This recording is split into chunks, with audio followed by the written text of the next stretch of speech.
Jem gati për parajsën. Kam bërë shumë gjëra për shumë njerëz. Parajsa? Kam qenë shumë i suksesshëm në këtë jetë. Mendoj se do t'i je mirë në përjetësi. Sa shumë dua t'i shoh sërish ata që dua, të kaloj përjetësinë me ta. A nuk është ky qëllimi i parajsës? Po sikur perceptimi që keni për parajsën të jetë i gabuar, po sikur parajsa të jetë më e mirë nga sa e përfytyroni, a jeni gati për parajsën? Zoti ynë Jezus Krisht na thotë se ka një ndryshim shumë të madh mes të priturit dhe të vëzhguarit.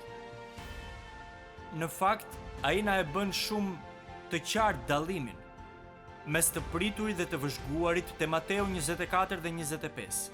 Njihet si predikimi profetik. Mund të ketë shumë njerëz që po presin ose po mendojnë për këtë, për rikthimin e Krishtit. Pyetja është se sa njerëz janë duke pritur për rikthimin e Krishtit. Unë do t'ju shpjegoj këtë, unë do ta shtjelloj këtë sepse në këto dy kapituj, 24 dhe 25, Zoti ynë i mësoi dishepujt e tij për këtë ditë të largët e cila do të vijë. Disa prej mësimeve të tij ishin shumë të thjeshta, edhe të hapura, edhe të qarta. Por disa prej tyre ishin në shëmbëltyra për ardhjen e tij të dytë. Te Mateu 25 ai u tregoi atyre një shëmbëltyr për 10 virgjëreshat. 5 prej tyre ishin të përgatitura, 5 të tjerat nuk ishin. Dhe Jezusi e mbylli historinë me këto fjalë: "Prandaj rrini zgjuar, sepse nuk e dini as ditën as orën." 10 virgjëreshat përfaqësojnë të gjithë ata që pretendojnë se janë të krishterë, përfshirë këtu mua dhe juve. Por, ja se çfarë kërkon Zoti ynë që t'na tregoj te Mateu 25, ju lutem më dëgjoni. Ishin 5 të krishterë të deklaruar, që nuk ishin të përgatitur për rikthimin e tij, por ishin edhe 5 që po vëzhgonin dhe po përgatiteshin për rikthimin e tij. Dhe Jezusi tha se vetëm Ati e di ditën, që vetëm Ati e di kohën e rikthimit të tij. Pse e tha ai këtë? Sepse ai tha se kur dera të mbyllet, ajo do të qëndrojë përgjithmonë e mbyllur. Nuk do të ketë më shans të dytë, nuk do të ketë më mundësi të dytë. Të gjitha mundësitë janë këtu. Ora është tani, koha është tani. Por fjalët më rënuese të Zotit ton Jezus Krisht për njerëzit e kishës, mos u gaboni për këtë, ata ishin njerëz të kishës, që nuk ishin të përgatitur për rikthimin e tij. 5 fjalët më rënuese të gjithë shkrimit mendoj se janë: unë nuk të njoh ty. Dhe pastaj vazhdon na jep një shëmbëltyr të dytë. Mateu 25 duke filluar nga vargu 31. Jezus i thot: "Dhe kur të vi biri i njeriut në lavdinë e tij, atëherë do të ulet mbi fronin e lavdisë vet. Dhe ai do ta ndajë njërin nga tjetri ashtu si ndan bariu delet nga cjept." Kuptoni që 10 në këtë shëmbëltyr janë njësoj si 5 virgjëresha që nuk poruanin dhe nuk ishin të përgatitura për rikthimin e tij, që ishin të krishtera vetëm nga emri. Ato që kishin llampat dhe vajin gati në llampat e tyre, ato janë delet, kurse ato që nuk ishin gati janë dhit. Ato kishin paraqitjen por jo thelbin. Ato kishin aq shumë të përbashkëta por sërish shumë larg njëra tjetrës. Ato e shpallnin Jezusin me gojën e tyre, por nuk po e shpallnin atë me jetën e tyre. Dhe faktikisht, po ta shohim nga larg, nuk mund ta dallojmë dot ndryshimin mes 10 virgjëreshave. Nga larg, ne nuk mund ta dallojmë dot ndryshimin mes dhive dhe dhenve, të gjitha kanë nga 4 këmbë. Do të thotë se ata që duken si besimtar, por që nuk janë, thellë janë të përqendruar te vetja, te gjërat që mund t'u jap Perëndia, te gjërat që mund t'u jap kisha atyre. Ka një ndryshim të madh mes atyre që besojnë se Jezusi është një shpëtimtar dhe atyre që besojnë se Jezusi është i vetmi shpëtimtar.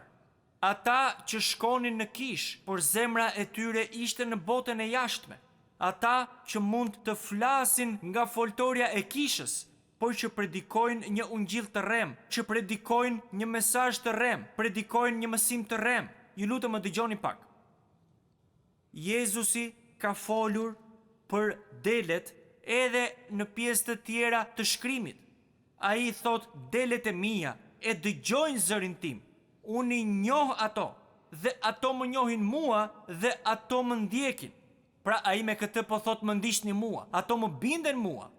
Ato më ndjekin mua, pavarësisht se sa e vështirë është rruga, ato më binden mua, pavarësisht se sa akuzat të rreme u bën bota atyre. Ata janë besnik ndaj Jezusit dhe fjalës së tij. Ata nuk kanë turp për ungjillin e vërtet të Jezus Krishtit. Ata nuk kanë një besnikëri të ndarë mes botës dhe Jezusit, por besnikëria e tyre është vetëm ndaj Jezusit. Tani po ju them një mendim personal, unë gjithmonë ju a them mendimin tim personal. Unë personalisht besoj se ky proces i ndarjes tashmë ka filluar. Ne po e shohim këtë me vetë sytë tanë. Ne jemi dëshmitar që kjo po ndodh pikërisht tani. Për këtë arsye, miq të dashur, dua t'ju them se kjo ndarje e madhe që tashmë ka filluar do të përmbushet plotësisht nga Zoti që do të vijë së shpejti. Dhe është shumë e thjeshtë, nuk është e ndërlikuar. Delet në të djathtë, dhit në të majt. A nuk është Jezusi i Biblës ai që deklaroi se vetëm ata që hynë nga dera e ngushtë, jo ata që hynë nga dera e gjerë, do të shkojnë në parajs? Vetëm Jezusi është ai që do ta krijojë këtë ndarje, që do të bëjë një vijë në tokë, apo është Jezusi që ata kanë krijuar sipas shëmbulltyrës së tyre, që kur nuk kërkon pendim nga mëkatarët? Kjo pyetje duhet të shqetësoj çdo që po më dëgjon tani. A jam një dele apo jam një dhi? A jam një virgjëresh me vaj në lampën time dhe gati në çdo kohë edhe nëse është natë dhe jam fizikisht në gjumë? Apo mos e kam mashtruar veten që të mendoj se të gjitha rrugët të çojnë te Zoti? Të gjitha rrugët të çojnë në parajs? Ky është vendimi më i rëndësishëm që mund të merrni në jetë. Asnjë tjetër nuk i afrohet këtij. Pse? Sepse Jezusi tha te Mateu 24:42, Rini zgjuar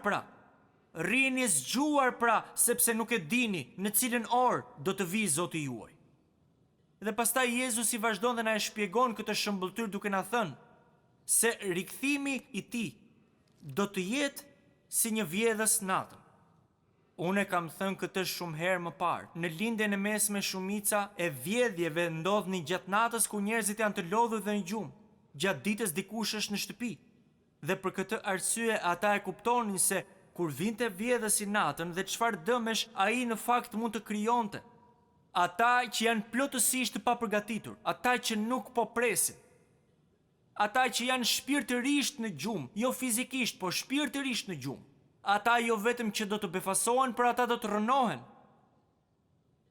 Pali zgjedh të njëjtën temë, është e qartë që i ka lexuar ungjint nga dishepujt e tjerë se çfarë mësoi Jezusi. Dhe prandaj tek 1 Thesalonikasve kapitulli 5 vargu 2 ai na thotë të njëjtën gjë, sepse ju vetë dini shumë mirë se dita e Zotit do të vijë si një vjedhës natën. Por pastaj vazhdoi mëtej. Ai flet për jetën e natës së atyre që nuk janë të përgatitur apo që nuk e presin rikthimin e tij. Shikoni pak vargun 4 tek 1 Thesalonikasve 5. Por ju vëllezër dhe motra, nuk jeni në errësirë. E ka fjalën për errësirën shpirtërore, jo për errësirën fizike. Nuk jeni në errësirë që ajo ditë t'ju zërë në befasi si një vjedhës. Nuk duhet të na kap në befasi. Ne duhet të presim, ne po ruajmë, ne po punojmë, ne po veprojmë, ne po shërbejmë, ne po japim, ne po i bëjmë të gjitha këto me syt drejt rikthimit të tij. Më pas ai vazhdon. Pali thot se ne nuk i përkasim natës apo errësirës. Përfytyroni shtangjen e atyre njerëzve që mendonin se Jezusi ishte njeri i druajtur, që Jezusi ishte i dobët dhe i butë, apo që Jezusi do t'i pranoj të gjitha mëkatet dhe dëshirat e tyre mëkatare, që Jezusi pranon çdo lloj jete të botës, që Jezusi pranon në heshtje rishkrimin e fjalës së Perëndis, që Jezusi kur nuk vendos një vijë në tokë për të ndarë 10 nga delet. Unë mund ta përfytyroj tmerrin e tyre kur ta shohin Jezusin si gjykatës. Si gjykatës. Dëgjoni se çfarë thot Jezusi te Ungjilli sipas Gjonit. Sot do të jap shumë referenca, por ju lutem, nëse po mbani shënime shkruajini këto. Dhe e vetmi arsye pse po e bëj këtë është për t'ju treguar që shkrimi është i qëndrueshëm. Qoftë kur flet Pali, qoftë kur flet Gjoni, edhe në qoftë kur flet vet Zoti Jezus. Fjala e Perëndisë është në përputhje me fjalën e Perëndisë. Dhe prandaj te Gjoni kapitulli 5, duke filluar nga vargu 22, ja se çfarë ka thënë Zoti Jezus, sepse Ati nuk gjykon asnjë, por gjithë gjyqin ja dha Birit, që të gjithë ta nderojnë Birin ashtu siç nderojnë Atin. Të dashur, më dëgjoni pak, ju lutem. Kjo është hera e parë që Zoti Jezus Krisht gjatë shërbesës së tij në tokë, që i referohet vetes si gjykatës dhe mbret. Gjatë shërbesës së tij në tokë, Biri i njeriut jetoi në përulësi, por një ditë ai do të rikthehet për të sunduar me një shufër hekuri. Ai që vdiq në kryq i pambrojtur dhe në përulësi nuk është askush tjetër veç se mbreti i qiellit dhe gjykatësi i tokës. Dhe për këtë arsye apostulli Paul trajton sërish të njëjtën temë. Te Veprat e Apostujve 17 ai po u flet Athinasve te kodra e Marsit. Ai u thot: Perëndia pra, duke kaluar përmbi kohrat e padijes, i urdhëron të gjithë njerëzit, kudo që janë, jo vetëm ata në perëndim, jo vetëm ata në lindje, por të gjithë njerëzit kudo në botë, që të pendohen. Pse? Sepse ai do të gjykojë botën. Ai do ta gjykojë botën. Ata që gjithmonë duan të përqendrohen te dashuria e Perëndisë dhe të shpërfillin drejtësinë e Perëndisë, ata do të gjenden në një botë dhimbjesh. Dhe si provë për gjykimin e tij, si provë të gjykimit të tij, ai ringjalli Jezusin prej së vdekurish. E vërteta është se ne nuk duhet të habitemi që Jezusi do të rikthehet me të gjithë fuqinë dhe lavdinë e tij.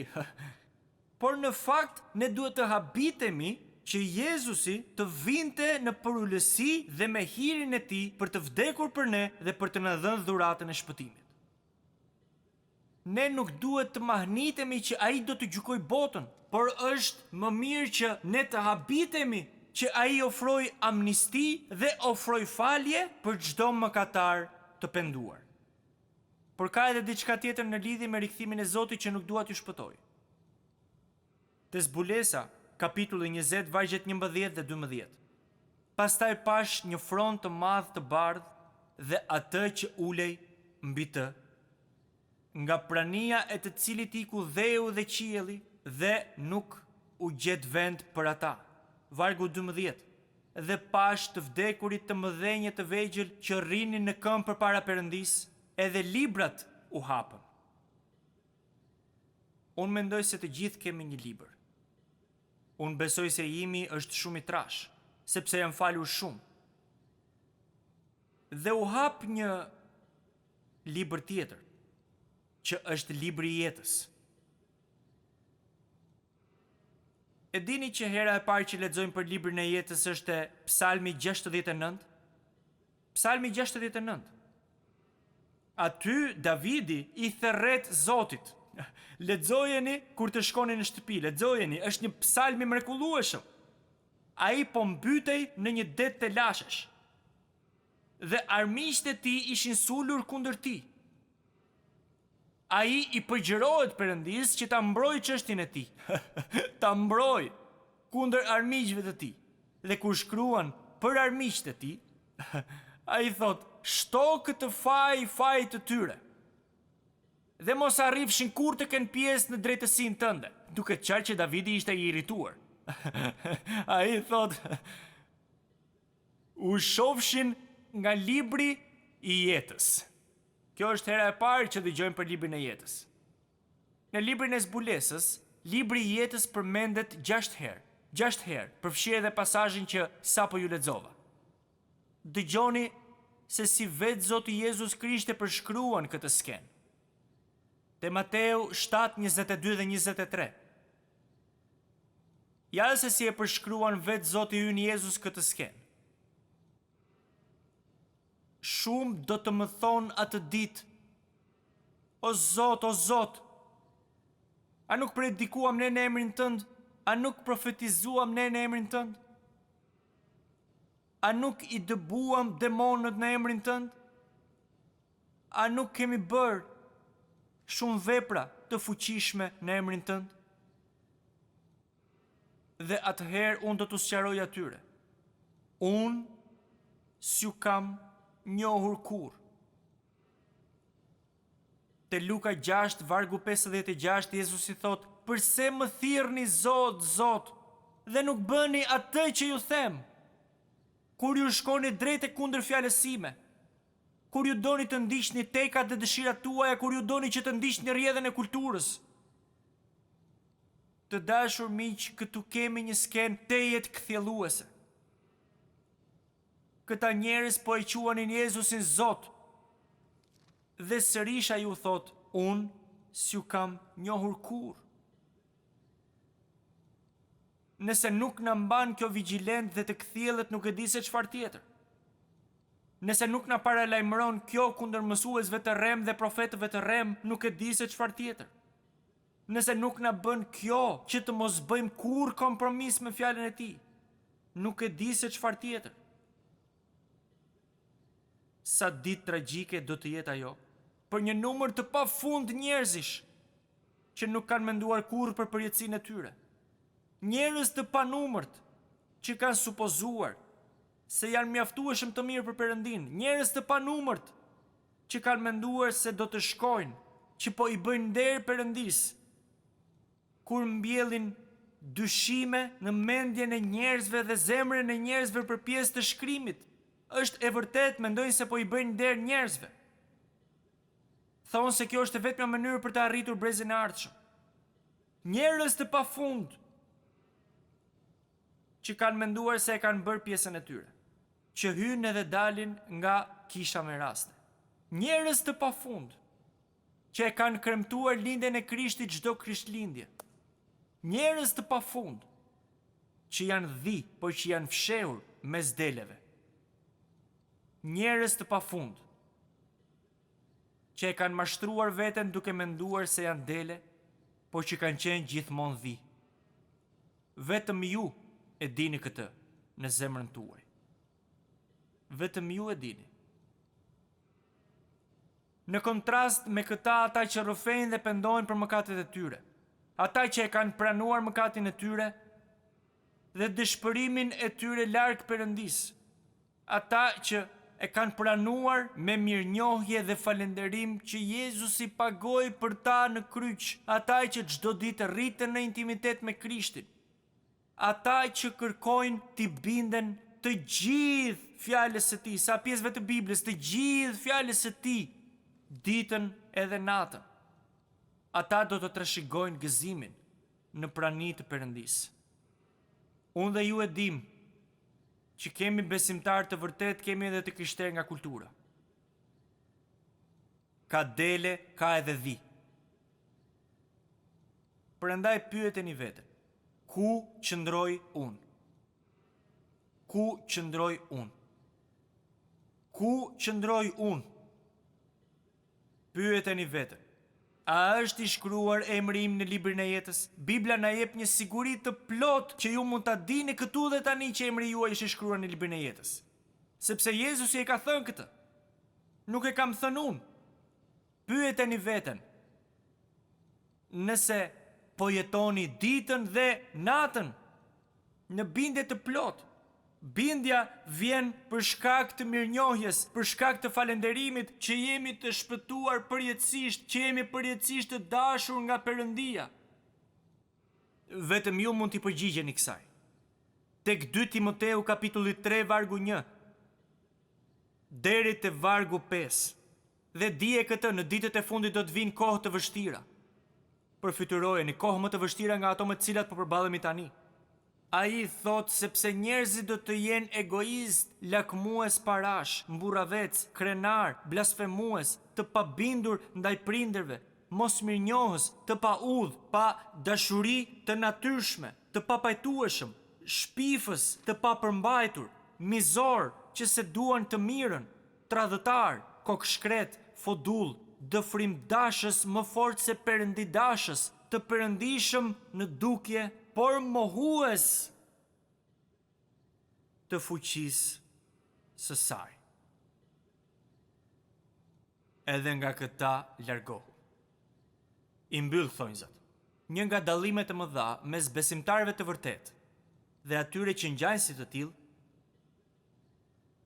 ndryshimi mes deleve dhe dhive, ndryshimi mes virgjëreshave të përgatitura me vaj në llampat e tyre, që është simboli i frymës së shenjtë, dhe atyre të papërgatitura.